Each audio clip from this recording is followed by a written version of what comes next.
স্ত্রী কি স্বামীর নাম ধরে ডাকতে পারবে? অনেকে স্বামীকে ভাই বলে ফেলে, এতে কি গুনাহ হবে? মাথা আছড়ানোর পর যে চুল ওঠে তা কি করব? অনেক সময় নামাজের সিজদায় কয়টা দিয়েছি, দুইটা না একটা মনে থাকে না, তাহলে করণীয় কি? নামাজে অমনোযোগী হলে নামাজ হবে কিনা? পিরিয়ড চলার সময় সকাল বিকাল 3 কুল পড়তে পারবো কিনা? গোস্তকে কি মাংস বলা যাবে? গরম কোনো খাবার ফু দিয়ে খাওয়া কি জায়েজ নেই? কিভাবে দোয়া করলে দোয়া কবুল হয়? দাঁড়িয়ে কি মিসওয়াক করা যাবে? বিনা প্রয়োজনে ইচ্ছে করে সিজার করা কি জায়েজ আছে? ছবি আঁকা, ঘরে পুতুল রাখা, এগুলো কি গুনাহের কাজ? অন্ধকারে নামাজ পড়া যায় কিনা?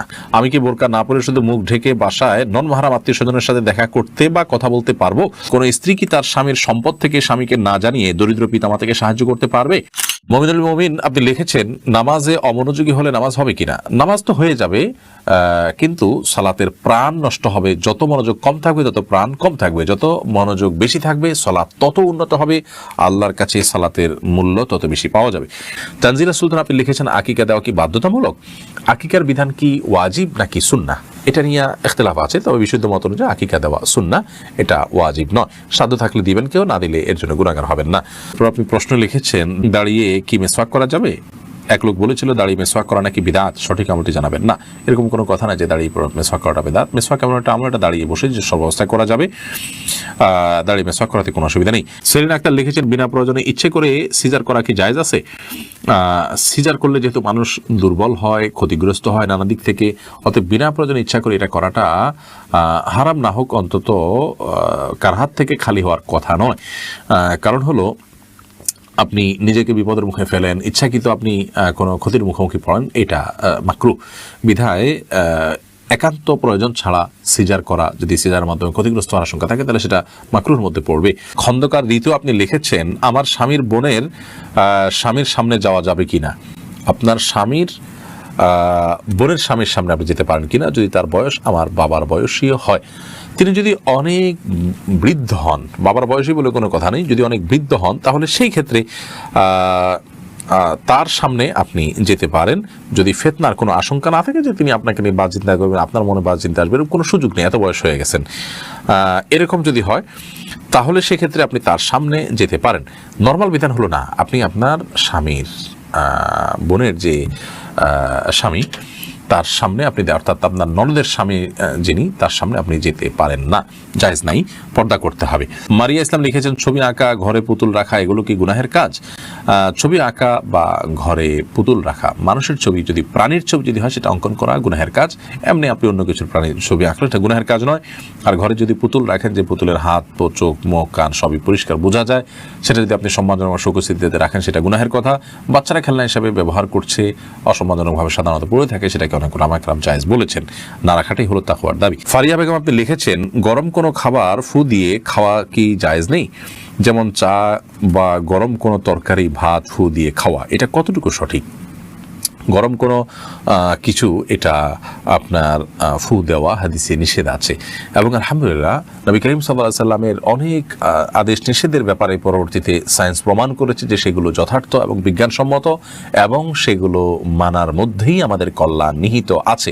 তো বিজ্ঞানের সেটা প্রমাণ হোক বা না হোক, নবী করিম সাল্লাল্লাহু আলাইহি ওয়াসাল্লামের নির্দেশনা সেটি ওহীর মাধ্যমে আসছে, বিজ্ঞান তো মানুষের গবেষণা মাত্র, এটা নবী করিম সাল্লাল্লাহু আলাইহি ওয়াসাল্লামের নির্দেশনাকে সার্টিফাইড করতে পারে না। আমি শুধুমাত্র বোঝার সুবিধার জন্য বললাম।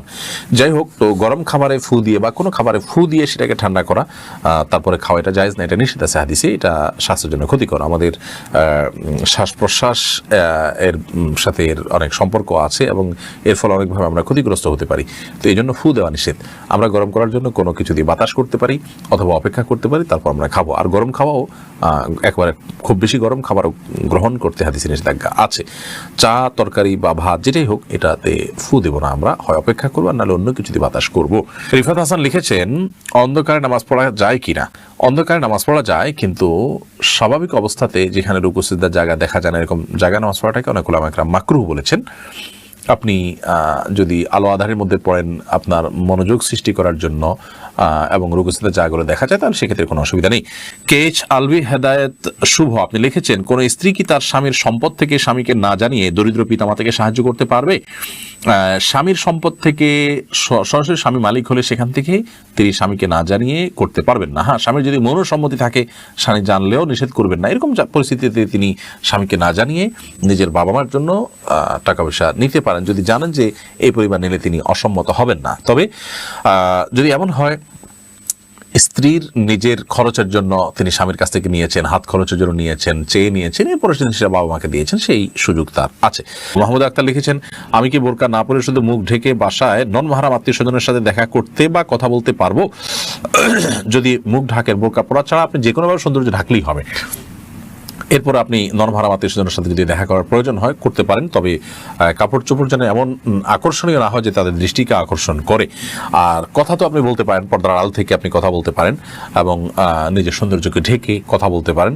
কথার মধ্যে কোমলতা সৃষ্টি করবেন না, কৃত্রিমতা সৃষ্টি করবেন না, স্বাভাবিক কথা বলবেন। আল্লাহ বলছেন কুলনা কাওলাম মারুফা, সে আয়াতের আলোকে আপনি কথা বলতে পারেন, স্বাভাবিক কথা। তাওহিদুল ইসলাম সজীব আপনি লিখেছেন, কিভাবে দোয়া করলে দোয়া কবুল হয়? খুব মনের গভীর থেকে দোয়া করলে, দুরূদ শরীফ পড়ে দোয়া করলে, সঠিক হালাল কিছু আল্লাহর কাছে চাইলে, কায়েম রব্বাকে চাইলে, চাইতে থাকলে এবং তাড়াহুড়া না করলে দোয়া কবুল হয়। রোশনার আপনি লিখেছেন, অনেক সময় নামাজের সিজদায় কয়টা দিয়েছি, দুইটা না একটা মনে থাকে না, তাহলে করণীয় কি? সালাতের সিজদা কয়টা দিয়েছেন যদি আপনি নিশ্চিত মনে হয় যে কম দিয়েছেন তাহলে আরেকটা দিবেন, আর যদি কয়টা দিয়েছেন সন্দেহ হয় তাহলে বেশিরভাগ যেটা মনে হয় সেটা করবেন, পরে সিজদা সৌদিয়া নেবেন। আর যদি আপনার 50-50 থাকে যে একটা দিয়েছি দুইটা দিয়েছি, কোনোটাই প্রতি মন প্রবলভাবে টানে না, তাহলে সেক্ষেত্রে আপনি একটা দিয়েছেন অর্থাৎ কমটা ধরে আপনি আরেকটা দিয়ে তারপর সিজদা সৌদিয়া নামাজ শেষ করবেন। ইব্রাহিম আহমেদ লিখেছেন, গোস্তকে কি মাংস বলা যাবে? কোনো অসুবিধা নেই, এটা নিয়ে অনেকে বলেন না মায়ের অংশ, এই ব্যাখ্যার কোনো গ্রহণযোগ্য ভিত্তি আছে বলে আমার জানা নেই। আর হলেও আমাদের সমাজে সেটি প্রতিষ্ঠিত হয়ে গেছে গোস্তর অর্থে, অর্থে কেউ বলেও না। নাজমা খান লিখেছেন, পিরিয়ড চলার সময় সকাল বিকাল 3 কুল পড়তে পারবো কি না? আপনি জিকির হিসাবে সকাল সন্ধ্যার আমল হিসাবে আপনি এটা করতে পারেন অনেক আমাদের মতে। নাজমা আক্তার আপনি লিখেছেন, মাথা আছড়ানোর পর যে চুল ওঠে তা কি করব?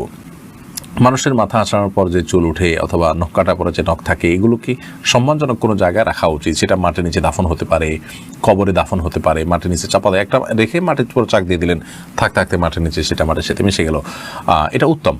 আর অসম্মানজনক কোনো জায়গায় নাপাকের মধ্যে ফেলাটা অনুত্তম। মাকরুহ যদি কেউ ফেলেন বড় কোনো গুনাহ হবে না, কিন্তু এরকম করাটা অনুচিত এবং ভালো কাজ না। উচিত হলো মানুষের শরীরের, আল্লাহ তাআলা মানুষকে সম্মান দিয়েছেন, সেজন্য মানুষের শরীরের প্রত্যেকটা অংশ যাতে সম্মানিত থাকে, অসম্মানিত না হয় সেদিকটা খেয়াল করা। আহসানুল হক লিখেছেন, অনেকে স্বামীকে ভাই বলে ফেলে, এতে কি গুনাহ হবে?